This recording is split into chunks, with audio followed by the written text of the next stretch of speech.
अस्सलाम वालेकुम viewers, welcome back to my channel. उम्मीद है जी सब ठीक ठाक होंगे और बहुत खुश होंगे। आज मैं आपके साथ शेयर करने वाली हूँ कद्दू से बनने वाले हलवे की बहुत ही मज़ेदार सी रेसिपी। इसको हम हलवा कद्दू भी कहते हैं, पम्पकिन भी कहा जाता है। ये कद्दू आपको मार्केट से डिफरेंट कलर्स में मिल जाएगा, लेकिन मैं यहाँ ग्रीन कलर का यूज़ करूँगी। आज के इस हलवे को हम दूध और खोए के बगैर बनाने वाले हैं। इस रेसिपी को फॉलो करते हुए अगर आप हलवा बनाएंगे तो कम बजट में और बहुत ही मज़ेदार बन के तैयार होगा। वीडियो देखने से पहले जल्दी से मेरे चैनल को सब्सक्राइब कर लें ताकि आपको मेरे आने वाली नई वीडियोस की अपडेट्स मिलती रहें। हलवा बनाने के लिए मैंने यहाँ 2 किलो के करीब कद्दू लिया है। मैं यहाँ ग्रीन कलर का कद्दू इस्तेमाल कर रही हूँ क्योंकि मुझे पर्सनली इसका टेस्ट ज़्यादा अच्छा लगता है। आप ग्रीन भी यूज़ कर सकते हैं, येलो भी यूज़ कर सकते हैं, दोनों में कोई ख़ास फ़र्क नहीं है। बस ये फ़र्क है कि जो ग्रीन कलर में होता है ये थोड़ा कच्चा होता है और जो येलो होता है वो ज़्यादा पका हुआ होता है। हलवा बनाने के लिए सबसे पहले हम कद्दू को छील लेंगे, जिसके लिए मैं इसको यहाँ सेंटर से 2 पीसीज में कट कर लूँगी ताकि हमें इसको पील ऑफ करने में आसानी रहे। ये देखें, जिस तरह मैंने इसको 2 हिस्सों में काट लिया है। यहाँ से मुझे थोड़ा सा पम्पकिन ख़राब लग रहा था, इसलिए मैंने इसको निकाल दिया है। इसको हम मज़ीद छोटे छोटे पीसीज में काट लेंगे ताकि हमें इसको पील ऑफ करने में आसानी रहे। अगर आप इसको ऐसे ही बड़े पीसीज में ही हैंडल कर सकते हैं तो इसको ऐसे ही रहने दीजिएगा। चलें जी, कद्दू को छोटे छोटे पीसीज में काटने के बाद मैं इसको पील ऑफ कर लूँगी। इसका छिलका हमने थोड़ा मोटा ही उतारना है क्योंकि ये बहुत सख्त होता है। इसी तरह हम सारे कद्दू के छिलके उतार लेंगे। कद्दू को हमने छीलने से पहले ही अच्छे से धो लिया है, छीलने के बाद हमने इसको नहीं वॉश करना। चलें जी, अब हम इसके बीज निकाल लेंगे। बीज आपने अच्छी तरह निकालने हैं। बीज निकालने के बाद जो इसमें जाला सा रह जाता है उसको भी आपने अच्छे से उतारना है। छुरी की मदद से इस तरह खुरेद के आपने सारा जो है वो पीस अच्छे से साफ़ कर लेना है। ये देखें जी, इस तरह आपने छुरी की मदद से इसको खुरेदना है और इसको अच्छे से साफ़ कर लेना है। ये देखें जी, हमें इस तरह का चाहिए कद्दू। सारे कद्दू को हम इसी तरह साफ़ कर लेंगे। कुछ पम्पकिन्स में बीज ज़्यादा होते हैं, कुछ में कम, इसलिए आपने परेशान नहीं होना। ये देखें जी, सारे कद्दू को मैंने छील लिया है, इसके छिलके भी उतार लिए हैं, इसके बीज निकाल के इसको अच्छे से साफ़ कर लिया है। अब हम इसको ग्रेट करने की तरफ चलते हैं। आपने कोई भी बॉल ले लेना है, इसके ऊपर ग्रेटर रखेंगे और ग्रेटर की मदद से इसको अच्छे से ग्रेट कर लेंगे। मैं यहाँ कद्दू को मोटी साइड से ग्रेट कर रही हूँ क्योंकि जब ये पक जाता है तो बहुत सॉफ्ट हो जाता है और पता भी नहीं चलता आपने इसको बारीक साइड से ग्रेट किया हुआ है या मोटी साइड से।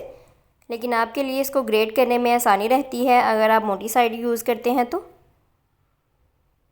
ये देखें जी, सारे कद्दू को मैंने इस तरह ग्रेट कर लिया है। हमने इसको वॉश नहीं करना, हमने इसको छीलने से पहले ही अच्छे से वॉश कर लेना है। हलवा बनाने के लिए मैंने यहाँ 1 कप सूजी ली है जिसको अच्छे से छान के साफ़ कर लिया है। 1 कप ही मैंने यहाँ शुगर ली है। मीठा आप लोग अपने हिसाब से कम या ज़्यादा कर सकते हैं, लेकिन ये बिल्कुल परफेक्ट मीठा है क्योंकि हलवे में मीठा कम हो तो बिल्कुल भी अच्छा नहीं लगता। 1/2 कप मैं यहाँ घी यूज़ कर रही हूँ। आप चाहें तो ऑयल या देसी घी भी यूज़ कर सकते हैं, लेकिन घी में ज़्यादा अच्छा टेस्ट आता है। 1.5 टेबल स्पून किशमिश ली है। 20 से 22 अदद बादाम लिए हैं जिनको हम मोटा मोटा पीस लेंगे। 2 टेबल स्पून मैंने यहाँ देसी घी लिया है। इससे हलवे में बहुत अच्छा सा फ्लेवर और खुशबू आती है। आप चाहें तो सारा देसी घी भी इस्तेमाल कर सकते हैं। 5 से 6 अदद मैंने हरी इलायचियाँ ली हैं जिनको इस तरह खोल के इस्तेमाल करेंगे हम। 2 टेबल स्पून मैंने ग्रेट किया हुआ नारियल लिया है, इससे भी हलवे में बहुत अच्छा सा फ्लेवर आता है। चलें जी, हलवा बनाने की तरफ चलते हैं। सबसे पहले कढ़ाई में ग्रेट किया हुआ कद्दू शामिल कर देंगे। इसमें हमने पानी या दूध अभी कुछ भी शामिल नहीं किया। इसको हम कवर करेंगे और 15 से 20 मिनट के लिए लो फ्लेम पे पकने के लिए छोड़ देंगे। ये पानी रिलीज़ करेगा और ख़ुद ही उस पानी में पकेगा। ये देखें जी, 10 मिनट के बाद कद्दू इस फॉर्म में आ चुका है। ये सॉफ्ट होना शुरू हो गया है, इसने पानी रिलीज़ करना शुरू कर दिया है और ये इसी पानी में पकेगा और सॉफ्ट हो जाएगा अच्छी तरह। इसमें हमें एक्स्ट्रा पानी वगैरह शामिल करने की बिल्कुल भी ज़रूरत नहीं है। कद्दू मैंने यहाँ 2 kg लिया था जिसमें से बीज और इसके छिलके वगैरह निकाल के तकरीबन 1.5 kg रह गया था। इसको मज़ीद हम लो फ्लेम पे 10 मिनट्स के लिए पकने के लिए छोड़ देंगे। चलें जी, कद्दू को पकते हुए टोटल 20 मिनट्स गुजर चुके हैं। आप लोग देख सकते हैं कद्दू अच्छे से सॉफ्ट हो गया है। जो पानी इसने खुद रिलीज़ किया था उसमें कद्दू पकने के बाद सॉफ्ट हो गया है और जो पानी था वो भी अच्छे से ड्राई हो गया है। फ्लेम अभी भी हमने लो ही रहने देनी है। इस पॉइंट पे आके हमने इसमें शुगर ऐड करनी है। शुगर को अच्छे से मिक्स करेंगे। शुगर जैसे ही मेल्ट होगी तो ये पानी रिलीज़ करेगी। जैसे ही ये मेल्ट होगी हमने फ्लेम ऑफ़ कर देनी है। इसके पानी को हमने ड्राई नहीं करना। क्योंकि बाद में जो हम इसमें सूजी ऐड करेंगे वो इसी पानी में पकेगी, इसलिए हमने इस पानी को बिल्कुल भी ड्राई नहीं होने देना। हलवे को बनाते हुए आपने एक बात का ख़ास ख्याल रखना है कि फ़्लेम आपने लो ही रहने देनी है, क्योंकि अगर आप इस पॉइंट पे आके फ़्लेम हाई या मीडियम कर देंगे तो पानी जो है वो बहुत जल्दी ड्राई हो जाएगा, जो कि हमें बिल्कुल भी नहीं करना। हमें ये पानी चाहिए क्योंकि इसमें हमने सूजी को पकाना है। चलें जी, शुगर हमारी अच्छे से डिज़ोल्व हो गई है इसने अच्छे से पानी रिलीज़ कर दिया है। अब हमने फ़्लेम ऑफ़ कर देनी है, इसको कवर कर देना है और इसको साइड पे रख देना है। तब तक हम सूजी की भुनाई कर लेंगे। सूजी की भुनाई करने के लिए मैंने एक अलग से फ्राइंग पैन लिया है, इसमें घी शामिल किया है, इसमें मैंने सूजी शामिल कर दी है। अब हम सूजी की अच्छे से भुनाई कर लेंगे। सूजी की भुनाई भी हमने लो फ्लेम पे ही करनी है, क्योंकि अगर हम इसकी हाई या मीडियम फ्लेम पे भुनाई कर लेंगे तो ये बहुत जल्दी कलर पकड़ लेगी, जिससे हलवे का टेस्ट अच्छा नहीं आएगा। इसलिए हमने इसकी लो फ्लेम पे भुनाई करते जाना है जब तक इसमें से हल्की हल्की सी प्यारी सी खुशबू आना शुरू नहीं हो जाती। 2 से 3 मिनट भुनाई के बाद अब हम इसमें इलायचियाँ शामिल कर देंगे। इलायची से हलवे में बहुत प्यारी सी खुशबू और फ्लेवर आता है, इसलिए इसको ज़रूर ऐड किया करें हलवा जात में। चलें जी, इसी तरह हम हल्की आंच पे 10 से 12 मिनट के लिए इसकी अच्छे से भुनाई कर लेंगे। सूजी की भुनाई करते हुए आपने इसको रेड कलर बिल्कुल भी नहीं देना, बस जब इसकी प्यारी सी खुशबू आनी शुरू हो जाएगी तो हमने फ़्लेम को ऑफ़ कर देना है। ये देखें जी, 10 से 12 मिनट भुनाई करने के बाद आप लोग देख सकते हैं इसका कलर चेंज हो गया है, ये अच्छे से भुन चुकी है।